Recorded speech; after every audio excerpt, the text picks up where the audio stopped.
नमस्कार दोस्तों, MPN academy के इस weekly current affairs test series में आप सभी का हार्दिक अभिनंदन है। यूपीएससी स्टाइल के प्रश्न आपको इस वीडियो के अंतिम भाग में मिलेंगे। पहला प्रश्न है, आईसीसी T20 इंटरनेशनल में नंबर 1 रैंक पाने वाले पहले भारतीय ऑलराउंडर कौन बने? Who became the first Indian all rounder to be ranked number 1 in ICC T20 international? The right answer is option number A, Hardik Pandya. 3 जुलाई को जारी आईसीसी रैंकिंग के अनुसार हार्दिक पांड्या को श्रीलंका के कप्तान वानिंद हसरंगा के साथ नंबर 1 स्थान दिया गया है। आईसीसी T20 विश्व कप 2024 में भारतीय टीम के विश्व कप जीतने वाले अभियान में हार्दिक के दमदार प्रदर्शन ने इन्हें बहुमूल्य अंक दिलाए, जिससे यह उपलब्धि इन्हें हासिल हुए और यह उपलब्धि हासिल करने वाले ये पहले भारतीय बन गए। विश्व की पहली कार्बन फाइबर यात्री रेलगाड़ी का अनावरण कहाँ किया गया? Where was the world's first carbon fiber passenger train unveiled? The right answer is option number ए, चीन में। चीन ने कार्बन फाइबर से बनी दुनिया की पहली यात्री ट्रेन बनाई है, जो एक ऐसी सामग्री है जो इसे पारंपरिक ट्रेनों की तुलना में बहुत हल्का और अधिक ऊर्जा कुशल बनाती है। मेट्रो ट्रेन, जिसे सेट्रोवो 1.0 या कार्बन स्टार रैपिड ट्रांजिट के नाम से जाना जाता है, का अनावरण पूर्वी प्रांत शांगदोंग के किंगदाओ में किया गया। भूपेंद्र सिंह रावत का निधन हो गया है, वह किस क्षेत्र से संबंधित थे? Bhupendra Singh Rawat has passed away, he was associated with which field? The right answer is option number C, football खिलाड़ी। 1960 और 1970 के दशक में विंगर के रूप में अपनी गति के लिए जाने जाने वाले पूर्व भारतीय फुटबॉलर भूपेंद्र सिंह रावत ने मलेशिया में आयोजित प्रतिष्ठित 1969 मड्रेका टूर्नामेंट में भारत का प्रतिनिधित्व किया था। किस भारतीय राज्य में सींग वाले मेढक की एक नई प्रजाति की खोज की गई है? In which Indian state was a new species of horned frog recently discovered? The right answer is option number D, Arunachal Pradesh. Xenophrys apatani सींग वाले मेढक की एक नई प्रजाति है, जिसका नाम हाल ही में भारतीय प्राणी सर्वेक्षण के वैज्ञानिकों द्वारा रखा गया है। यह खोज अरुणाचल प्रदेश के टेल वन्यजीव अभयारण्य में की गई थी, जो भारत के घने जंगलों वाले पूर्वोत्तर भागों में है। पहले इस प्रजाति को माओसन सींग वाले मेढक माना जाता है, जो वियतनाम और चीन में रहता है। CSIR द्वारा स्टील स्लैग रोड पर पहला अंतर्राष्ट्रीय सम्मेलन कहाँ आयोजित किया गया? Where was the first international conference on steel slag road organised by CSIR held? The right answer is option number A, New Delhi में। नीति आयोग ने सड़क निर्माण में स्टील स्लैग के उपयोग के लिए दिशा निर्देश जारी किए। यह स्टील उत्पादन से स्टील स्लैग यानी धातु अपशिष्ट का प्रयोग करता है, ताकि मजबूत और अधिक टिकाऊ सड़कें बनाई जा सके। इस प्रक्रिया में स्लैग से अशुद्धियां और धातु की मात्रा को निकालना और सड़क निर्माण के लिए एक समुच्चय के रूप में इसका उपयोग करना शामिल है।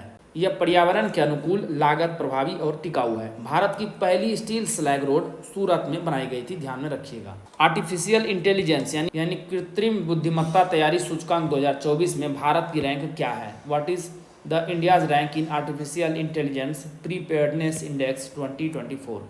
The right answer is option number A, 72वीं रैंक है।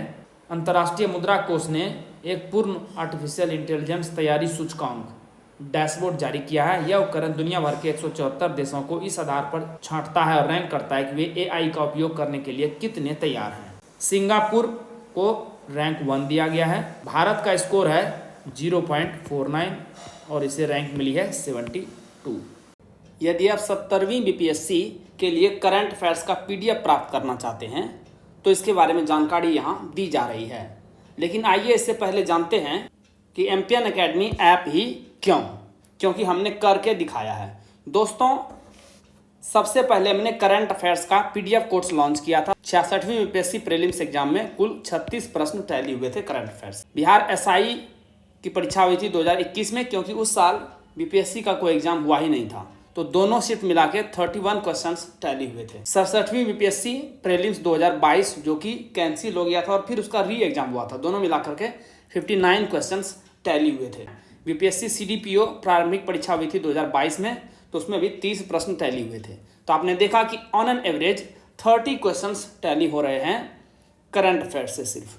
उसके बाद 2023 में हमने diamond static GK test series course launch किया करंट अफेयर्स के अलावे, तो परफॉर्मेंस 30 से बढ़ करके ऑलमोस्ट 45 हो गया है 68वीं और 69वीं में। तो आपने देखा 4 साल 6 exam, consistency at its best. इस बार हमने लॉन्च किया है एनसीईआरटी टेस्ट सीरीज सबसे पहले, और अब आ गया है डायमंड स्टैटिक जीके नोट्स भी, यानी प्रीलिम्स के लिए फुल कोर्स रेडी है हमारा। तो इस बार का 70वीं बीपीएससी का प्रीलिम्स का टारगेट रहेगा 120 आउट ऑफ 150। 120 प्रश्न टैली होते हुए दिखाई पड़ेंगे आपको, और इसीलिए हमने इस बार लॉन्च किया है मिशन 120। दोस्तों, इस एग्जाम्स में जितने भी प्रश्न टैली हुए हैं, यहाँ पर जो आंकड़ा दिया गया है, इसकी आप वीडियो हमारे एमपीएन एकेडमी के यूट्यूब चैनल और टेलीग्राम पेज पर भी मिल जाएगा सारा। ये वीडियो जरूर देखें, इससे आपको पता चलेगा कि प्रश्न किस प्रकार से आते हैं और आपको एमपीएन एकेडमी का यूज कैसे करना है बेटर वे में। दोस्तों, इस मिशन में 3 भाग हैं। सबसे पहले करंट अफेयर्स का पीडीएफ, जो कि सबसे पहले कोर्स लॉन्च हुआ था, वो अभी भी चल रहा है। उसके बाद है डायमंड स्टैटिक जीके नोट्स, यानी डीएसजी नोट्स, स्टैटिक पोर्शन का कंप्लीट कवरेज, और टेस्ट सीरीज। 2 प्रकार के हैं, एनसीईआरटी टेस्ट सीरीज और diamond static GK test series. तो यदि आप तीनों कवर करते हैं तो हमारा सब मिलाकर के होता है मिशन 120, यानी एक ही लक्ष्य है 70वीं बीपीएससी प्रीलिम्स एग्जाम में 150 में से 120 प्रश्न टैली कराना। सबसे पहले करंट अफेयर्स। साल भर के करंट अफेयर्स को आप, यानी 1 ईयर ऑफ करंट अफेयर्स का सिस्टमेटिक रिवीजन कर सकते हैं केवल 18 घंटों में। आइए अब बात करते हैं newly launched diamond static GK notes की। सब्जेक्ट वाइज पीडीएफ नोट्स आपको मिलेंगे दोस्तों। और ये क्या है पीडीएफ नोट्स? इस पीडीएफ नोट्स में दोस्तों आपको एनसीईआरटी और स्टैंडर्ड बुक्स दोनों को मिला करके एक निचोड़ प्रस्तुत किया गया है। फैक्ट्स तो सारे मिलेंगे ही मिलेंगे, कंसेप्ट भी मिलेंगे। इसमें diagram, flow chart, pictures, tables और वन लाइनर्स सबका बेहतरीन आपको इस्तेमाल दिखेगा। आपको अलग से कोई भी नोट्स बनाने की जरूरत नहीं है। इसे आप स्टडी कीजिए और फास्ट टाइम में इसका रिवीजन कीजिए, है ना कमाल। इस प्रकार का कंटेंट आपको मार्केट में और ऑनलाइन कहीं भी उपलब्ध नहीं मिलेगा। अब आपने स्टडी तो कर ली है, इसका प्रैक्टिस भी तो जरूरी है। तो इसके लिए हमारे पास 2 तरह के टेस्ट सीरीज है। एक है एनसीईआरटी टेस्ट सीरीज और एक है diamond static GK test series. ये पीडीएफ नोट्स और टेस्ट सीरीज आपको मिलेगा कैसे? सबसे पहले आप MPN academy app Google Play Store पर चले जाएंगे, उसे डाउनलोड कर लेंगे। आपको इस प्रकार का लोगो दिखेगा। ओटीपी डाल करके स्टोर सेक्शन में चले आएंगे। वहाँ पर जाकर के आप कोर्स चुनिए। जैसे ही कोर्स पर क्लिक करेंगे, वहाँ पर नीचे आपको दिखेगा आई एम इंटरेस्टेड का एक बटन। वहाँ जैसे ही क्लिक करेंगे तो आपको पेमेंट का लिंक उपलब्ध हो जाएगा आपके मैसेज में, और व्हाट्सएप पर भी लिंक आ जाएगा। वहाँ पर जाके शुल्क का भुगतान कर दीजिए। एमपीएन एकेडमी ऐप के कंटेंट सेक्शन में आपको कोर्स उपलब्ध हो जाएगा। संयुक्त राष्ट्र की किस एजेंसी ने हाल ही में वार्षिक विश्व ड्रग रिपोर्ट जारी की है? Which United Nations agency has recently released the annual World Drug Report? The right answer is option number C. UNODC। अपराध और नशीली दवाओं के दुरुपयोग से निपटने वाली संयुक्त राष्ट्र एजेंसी UNODC ने हाल ही में अपनी वार्षिक विश्व ड्रग रिपोर्ट जारी की है। रिपोर्ट में कहा गया है कि 2022 में नशीली दवाओं का उपयोग करने वाले लोगों की संख्या बढ़कर कितनी हो गई है? 292 मिलियन, जो पिछले 10 वर्षों की तुलना में 20% की वृद्धि को दर्शाता है। भारत और मंगोलिया के बीच 16वां नोमैडिक एलिफेंट सैन्य अभ्यास कहाँ आयोजित किया गया? Where was the 16th nomadic elephant military exercise held between India and Mongolia? The right answer is option number A, Umroi, Meghalaya में। इस सैन्य अभ्यास का उद्देश्य दोनों देशों के बीच सैन्य अंतर संचालन को बढ़ावा देना है। 2 सप्ताह तक यह अभ्यास चला। निम्नलिखित में से किन 2 राज्यों ने भोपाल में पार्वती काली सिंध चंबल नदी जोड़ो परियोजना के कार्यान्वयन के लिए एक समझौता ज्ञापन पर हस्ताक्षर किए? Which of the following 2 states signed a memorandum of understanding MOU for the implementation of Parvati Kali Sindh Chambal river linking project in Bhopal? The right answer is option number B, Madhya Pradesh और राजस्थान। दोनों राज्यों के मुख्यमंत्रियों ने भोपाल में 72,000 करोड़ रुपए की पार्वती काली सिंध चंबल नदी जोड़ो परियोजना के कार्यान्वयन के लिए MOU पर हस्ताक्षर किए हैं। प्लास्टिक पुनर्चक्रण और अस्थिरता सम्मेलन पर वैश्विक सम्मेलन कहाँ आयोजित किया गया था? Where was the global conclave on plastic recycling and sustainability conference organised? The right answer is option number D, New Delhi में। प्लास्टिक रिसाइकलिंग और संधारणीयता पर वैश्विक सम्मेलन प्रगति मैदान नई दिल्ली के भारत मंडपम में आयोजित किया गया। यह आयोजन अखिल भारतीय प्लास्टिक निर्माता संघ और केमिकल्स एंड पेट्रोकेमिकल्स एसोसिएशन द्वारा आयोजित किया गया। इस आयोजन का मुख्य लक्ष्य रिसाइकलिंग और संधारणीयता प्रयासों का समर्थन करके प्लास्टिक के उपयोग से होने वाली गंभीर समस्याओं और पृथ्वी पर इसके प्रभाव के बारे में जागरूकता बढ़ाना है। प्रतिष्ठित 12वां विश्व हिंदी सम्मान 2024 किसे मिला? हु रिसीव्ड प्रेस्टिजियस 12th विश्व हिंदी सम्मान 2024? The right answer is option number D, doctor Usha Thakur. Nepal में भारतीय दूतावास द्वारा आयोजित हिंदी संवाद कार्यक्रम में डॉक्टर उषा ठाकुर को हिंदी साहित्य के विकास में उनके योगदान के लिए 12वें विश्व हिंदी सम्मान से सम्मानित किया गया। इन्होंने हिंदी और नेपाली में 40 से अधिक साहित्य का अनुवाद किया है और हिंदी भाषा को मजबूत किया है। यह पुरस्कार भारत सरकार के विदेश मंत्रालय द्वारा दिया जाता है। 12वां विश्व हिंदी सम्मेलन 2023 में फिजी में आयोजित किया गया था। चूंकि डॉक्टर ठाकुर फिजी में आयोजित कार्यक्रम में शामिल नहीं हो पाई थी, इसीलिए इन्हें काठमांडू के त्रिभुवन विश्वविद्यालय में आयोजित एक कार्यक्रम में यह पुरस्कार दिया गया। किस ब्रांड ने 28.6 बिलियन अमेरिकी डॉलर के साथ भारत के सबसे मूल्यवान ब्रांड के रूप में अपना स्थान बरकरार रखा है? Which brand retained its position as India's most valuable brand at 28.6 billion US dollar? The right answer is option number A, Tata group. Tata समूह ने 28.6 बिलियन अमेरिकी डॉलर के मूल्य के साथ भारत के सबसे मूल्यवान ब्रांड के रूप में अपना स्थान बनाए रखा है, जो पिछले साल की तुलना में 9% की वृद्धि को दर्शाता है। इन्फोसिस है दूसरे स्थान पर और HDFC लिमिटेड के साथ विलय के बाद HDFC ग्रुप तीसरे स्थान पर पहुंच गया है। टाटा समूह 30 बिलियन अमेरिकी डॉलर के आंकड़े तक पहुंचने वाला पहला भारतीय ब्रांड बनने की कगार पर आ गया है। क्या आपने एमपीएन एकेडमी का टेलीग्राम पेज ज्वाइन किया है? नहीं? अरे अवश्य ज्वाइन कीजिए। इस प्रकार का लोगो आपको दिखेगा, सर्च कीजिए एमपीएन एकेडमी टेलीग्राम पर। क्या क्या मिलेगा आपको? बीपीएससी परीक्षा से संबंधित अपडेटेड न्यूज आपको मिलेगी। कोई भी नोटिफिकेशन आती है या पेपर में कोई न्यूज आती है तो आपको मिलती रहेगी। बीपीएससी प्रिपरेशन यानी तैयारी से संबंधित स्ट्रेटेजी या रणनीति की PDF आपको यहाँ पर प्रोवाइड की जाती है। टेस्ट सीरीज के सिलेबस और शेड्यूल को जारी किया जाता है यहाँ पर, और एमपीएन एकेडमी के कोर्सेस और यूट्यूब वीडियो के अपडेट्स भी आपको यहाँ पर मिलेंगे, तो इस पेज को अवश्य ज्वाइन कीजिए। हाल ही में पीएम मोदी ने किसके जीवन पर आधारित 3 पुस्तकों का विमोचन किया? PM Modi recently released 3 books based on whose life? The right answer is option number A, M Venkaiah Naidu.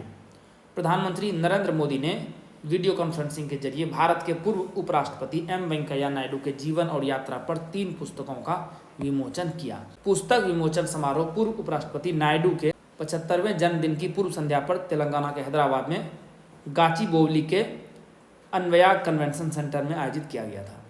ये पुस्तकें कौन कौन सी हैं? Venkaiah Naidu life in service, celebrating Bharat और महानता। भारत और किस देश के बीच संयुक्त सैन्य अभ्यास मैत्री का 13वां संस्करण आयोजित किया गया है? 13th edition of joint military exercise Maitree is organised between India and which country? The right answer is option number C, Thailand. अभ्यास मैत्री भारत और थाईलैंड के बीच एक वार्षिक संयुक्त सैन्य अभ्यास है, जिसे दोनों देशों के बीच सैन्य सहयोग और अंतर संचालन को बढ़ाने के लिए डिजाइन किया गया है। इसका 13वां संस्करण थाईलैंड के टाक प्रांत के फोर्ट वाचिरा प्रकरण में आयोजित किया गया। पिछला संस्करण 2019 में मेघालय के उमरोई में आयोजित किया गया था। आईसीसी पुरुष T20 विश्व कप 2026 कहां आयोजित किया जाएगा? Where will the ICC men's T20 world cup 2026 be held? The right answer is option number A, Bharat और श्रीलंका। 2026 आईसीसी पुरुष T20 विश्व कप आईसीसी पुरुष T20 विश्व कप का 10वां संस्करण होगा, जो पुरुषों की राष्ट्रीय टीमों द्वारा खेला जाने वाला एक द्विवार्षिक T20 अंतर्राष्ट्रीय टूर्नामेंट है और आईसीसी द्वारा आयोजित किया जाता है। इसकी मेजबानी श्रीलंका और भारत द्वारा फरवरी से मार्च 2026 तक की जानी है। पिछले संस्करण की तरह इस टूर्नामेंट में भी 20 टीमें हिस्सा लेंगी। किस राज्य के मुख्यमंत्री ने पारदर्शिता और लोक कल्याण को बढ़ाने के लिए लोकपथ मोबाइल ऐप लॉन्च किया? Chief minister of which state launched the Lokpath mobile app to enhance transparency and public welfare? The right answer is option number B, Madhya Pradesh. Madhya Pradesh के मुख्यमंत्री डॉक्टर मोहन यादव ने पारदर्शिता और जन कल्याण को बढ़ाने के लिए लोकपथ मोबाइल ऐप पेश किया है। लोक निर्माण विभाग द्वारा विकसित इस ऐप का उद्देश्य राज्य के 40,000 किलोमीटर राजमार्गों को बेहतर बनाना है ताकि जनता सड़क संबंधी समस्याओं की रिपोर्ट कर सके। यह जवाबदेही सुनिश्चित करता है जिसमें अधिकारियों से 7 दिनों के भीतर शिकायतों का समाधान करने की अपेक्षा की जाती है। किस राज्य सरकार ने बिजली गिरने से होने वाली मौतों को कम करने के लिए तार के पेड़ लगाने का निर्णय लिया है? Which state government has decided to plant palm trees to reduce death from lightning strikes? The right answer is option number D. Odisha. Odisha ने बिजली गिरने से होने वाली मौतों को कम करने के लिए 1.9 मिलियन तार के पेड़ लगाने और मौजूदा पेड़ों को काटने पर रोक लगाने की योजना बनाई है। तार के पेड़ बिजली गिरने के दौरान प्राकृतिक संवाहक के रूप में कार्य करते हैं जिससे जान माल का नुकसान नहीं होता है। तार के पेड़ लगाने और उनकी सुरक्षा करने का फैसला सितंबर 2023 में ही लिया गया था। उड़ीसा भारत में प्री मानसून और मानसून अवधि के दौरान बिजली गिरने से सबसे अधिक प्रभावित राज्यों में से एक है। मसूद पेजेस्कियन ने किस देश का राष्ट्रपति चुनाव जीता? Masoud Pezeshkian won presidential run off election of which country? The right answer is option number B, Iran. सुधारवादी नेता मसूद पेजेस्कियन को ईरान का नया राष्ट्रपति चुना गया है। इन्होंने सईद जलीली के खिलाफ दूसरे दौर का चुनाव जीता है। राष्ट्रपति इब्राहिम रईसी की हेलीकॉप्टर दुर्घटना में मृत्यु के बाद यह चुनाव हुआ। पेजेस्कियन को दूसरे दौर के चुनाव में 53.7% वोट मिले। ईरानी राष्ट्रपति का कार्यकाल 4 साल का होता है, ध्यान रखिएगा। किस कंपनी ने दुनिया की पहली CNG संचालित बाइक लॉन्च की है? Which company has launched the world's first CNG powered bike? The right answer is option number C, Bajaj auto. Bajaj auto ने दुनिया की पहली CNG पावर्ड मोटरसाइकिल लॉन्च की है जिसका नाम बजाज फ्रीडम 125 है। यह बाइक पेट्रोल पर चलती है लेकिन एक बटन दबाकर इसे CNG में बदला जा सकता है। वैसे तो CNG पावर्ड कारें एक दशक से भी ज़्यादा समय से मौजूद है, लेकिन इस तकनीक का न सिर्फ भारत में बल्कि पूरी दुनिया में इस्तेमाल करने वाली पहली मोटरसाइकिल है। विश्व की 51,200 वर्ष पुरानी सबसे पुरानी गुफा चित्रकला कहाँ खोजी गई है? Where has the world's 51,200 year oldest cave painting been discovered? The right answer is option number A, Indonesia में। हाल ही में किए गए एक शोध से पता चला है कि दुनिया की सबसे पुरानी ज्ञात अलंकारिक गुफा पेंटिंग लगभग 51,200 साल पुरानी है, जैसा कि एक नई डेटिंग तकनीक के उपयोग से निर्धारित किया गया है। यह पेंटिंग इंडोनेशिया के सुलावेसी द्वीप में एक चूना पत्थर की गुफा की छत पर स्थित है। इसमें क्या दिखाया गया है? एक सुअर अपने मुंह को आंशिक रूप से खोले हुए स्थिर खड़ा है। यहाँ पे देखिए, सुअर के चारों ओर 3 मानव जैसी आकृतियां भी दिखाई देती है। ब्रिटिश शासन के खिलाफ आदिवासी विद्रोह की याद में हूल दिवस किस राज्य में मनाया गया? इन which state was Hul Diwas celebrated to commemorate the tribal uprising against British rule? The right answer is option number B, Jharkhand में। झारखंड में आदिवासी नेताओं सिंधु कान्हू, चांद भैरव और फूलो झानो को सम्मानित करने के लिए हर साल 30 जून को हूल दिवस मनाया जाता है, जिन्होंने ब्रिटिश शासन के खिलाफ 1855 के हूल विद्रोह का नेतृत्व किया था। यह दिन भारत के स्वतंत्रता आंदोलन में इनके बलिदान और योगदान को याद करता है। इस अवसर पर राज्य में 300 करोड़ से अधिक की विकास योजनाओं का उद्घाटन भी किया गया। डिक स्कोफ किस देश के नए प्रधानमंत्री बने हैं? Dick Schoof has become the new prime minister of which country? The right answer is option number D, Netherlands. Netherlands के पूर्व खुफिया प्रमुख डिक स्कोफ ने हाल ही में देश के नए प्रधानमंत्री के रूप में शपथ ली है। 67 वर्षीय स्कोफ ने मार्क रूटे की जगह ली, जिन्हें हाल ही में नाटो का अगला महासचिव नियुक्त किया गया है। नीदरलैंड पश्चिमी यूरोप में बेल्जियम और जर्मनी के बीच बसा एक छोटा सा देश है। इसकी राजधानी है एम्स्टर्डम। प्रमुख नदियां यहाँ की राइन, म्यूज और सेल्ट। अचानक आई बाढ़ के कारण खबरों में रहने वाला न्योमा चुशुल क्षेत्र किस राज्य या केंद्र शासित प्रदेश में स्थित है? Nyoma Chushul region seen in the news due to flash floods is located in which state or UT? The right answer is option number C, Ladakh. हाल ही में पूर्वी लद्दाख के न्योमा चुशुल के पास श्योक नदी में अचानक जल स्तर बढ़ने के कारण एक JCO और 4 जवानों सहित 5 सेना कर्मियों की मौत हो गई जब उनका T-72 टैंक फंस गया।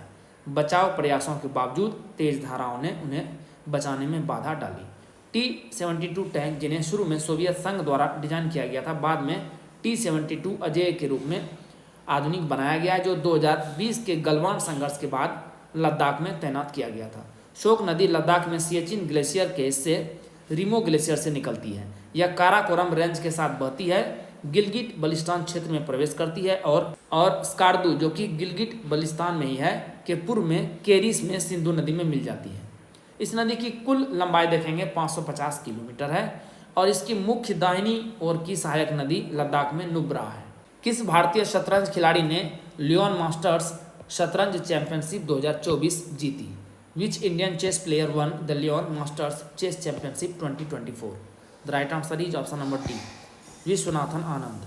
पूर्व विश्व शतरंज चैंपियन भारत के विश्वनाथन आनंद ने 10वीं बार लियोन मास्टर शतरंज चैंपियनशिप जीत ली है।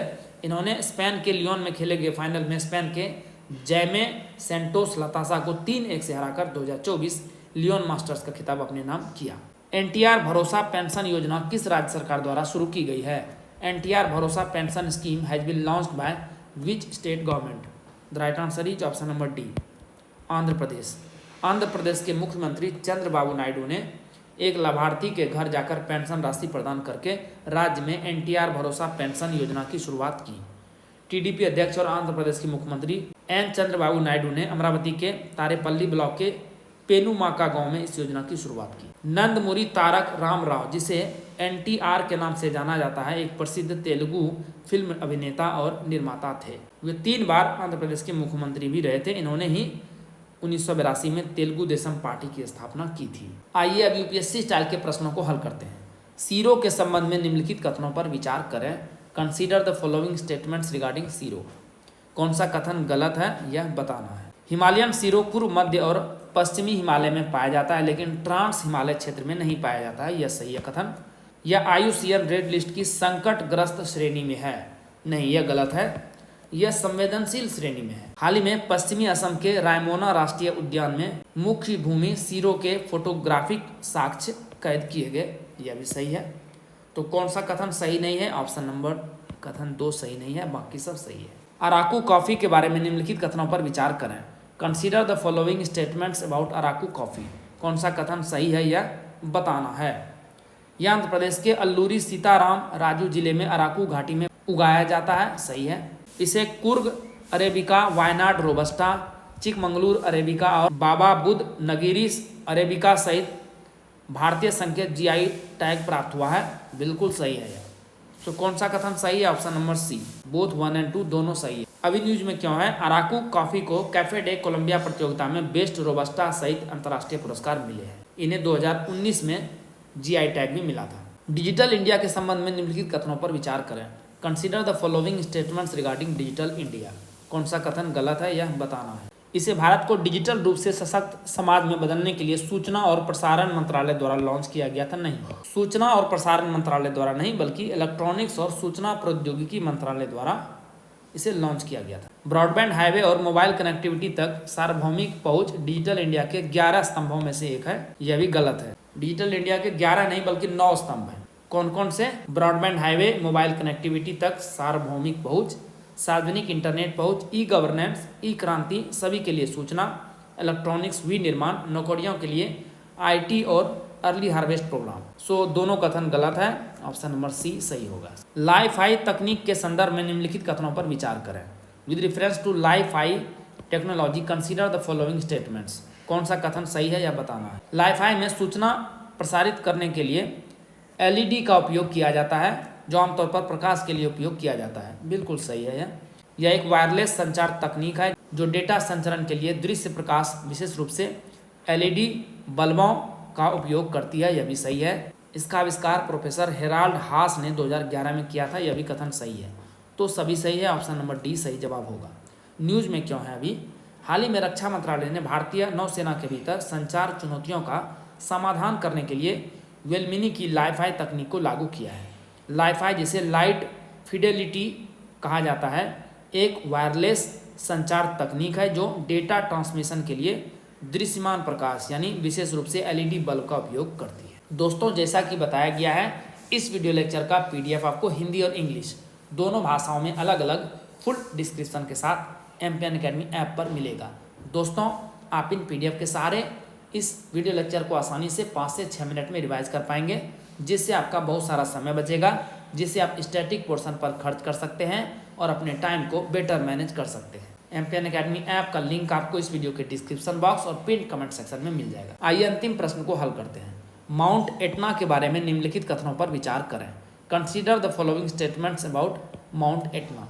कौन सा कथन सही है यह बताना है। यह सिसिली इटली के पूर्वी तट पर स्थित है, जो भूमध्य सागर का सबसे बड़ा द्वीप है।